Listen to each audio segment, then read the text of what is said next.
साधु महाराज ने कहा, मैं तो सिर्फ पैदल ही जाऊंगा, तभी मुझे मेरा फल मिलेगा। इतना सुनते ही वह आदमी और औरत दोनों साधु महाराज से जबरदस्ती करने लगे। बोले, नहीं नहीं महाराज, आप हमारे साथ चलिए, गाड़ी में बैठिए जल्दी। तब साधु महाराज ने कहा, ठीक है, तो फिर मेरी लाठी कहाँ है? औरत ने कहा, महाराज आपकी लाठी अंदर ही रखी हुई है, उसका क्या करेंगे, यहीं रहने दीजिए। ऐसा कहकर उन्होंने साधु को धक्के से जबरदस्ती गाड़ी में चढ़ा दिया और गाड़ी लेकर हरिद्वार की ओर चल पड़े। सुबह से शाम हो गई और वे हरिद्वार पहुंच गए। सुबह होते ही वे तीनों स्नान करने के लिए गंगा घाट गए। औरत और आदमी ने साधु से कहा, चलिए महाराज, गंगा में डुबकी मारते हैं और स्नान करते हैं। इतना कहकर उन्होंने साधु को आगे कर दिया। जैसे ही साधु महाराज स्नान करने के लिए गंगा के किनारे सीढ़ियों पर खड़े हुए, तभी उन दोनों ने साधु महाराज को पानी में धक्का दे दिया। साधु महाराज डूबते रहे और बचाओ बचाओ चिल्लाते रहे, लेकिन औरत और आदमी दोनों साधु को डूबते हुए देख रहे थे।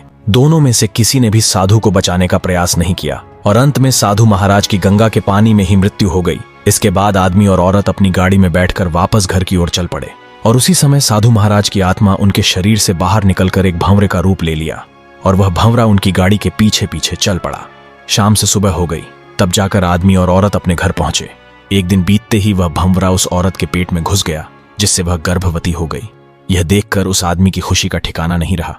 धीरे धीरे वह आदमी उस लाठी से सोने चांदी के सिक्के निकालने लगा और उन्हीं सिक्कों से अपनी पत्नी को महंगी महंगी चीजें लाकर देता और महंगे महंगे फल खिलाने लगा। धीरे धीरे समय बीत गया। औरत के पूरे 9 महीने हो गए और उसने एक पुत्र को जन्म दिया। यह देखकर आदमी ने सोचा, साधु के आने के बाद ही तो इतनी सारी खुशियां हमारे घर आईं। पता नहीं अगर वह साधु रहता तो और कितनी खुशियां मिलती।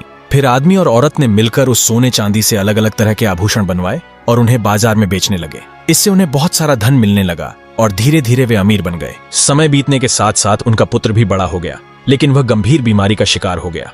बीमारी इतनी खतरनाक थी कि आदमी और औरत उसे कई डॉक्टरों और वैद्यों को दिखाते रहे। उसे ढेर सारी दवाइयां दी गईं, फिर भी वह ठीक नहीं हुआ। दोनों अपने बालक की देखभाल करते करते पूरी तरह थक चुके थे और उन्होंने सोने चांदी से बने गहने बेचकर जो भी पैसा कमाया था वह सब उस बालक की बीमारी पर खर्च हो गया। आगे क्या हुआ, यह जानने के लिए चैनल को सब्सक्राइब कर कमेंट में नेक्स्ट पार्ट जरूर लिखें।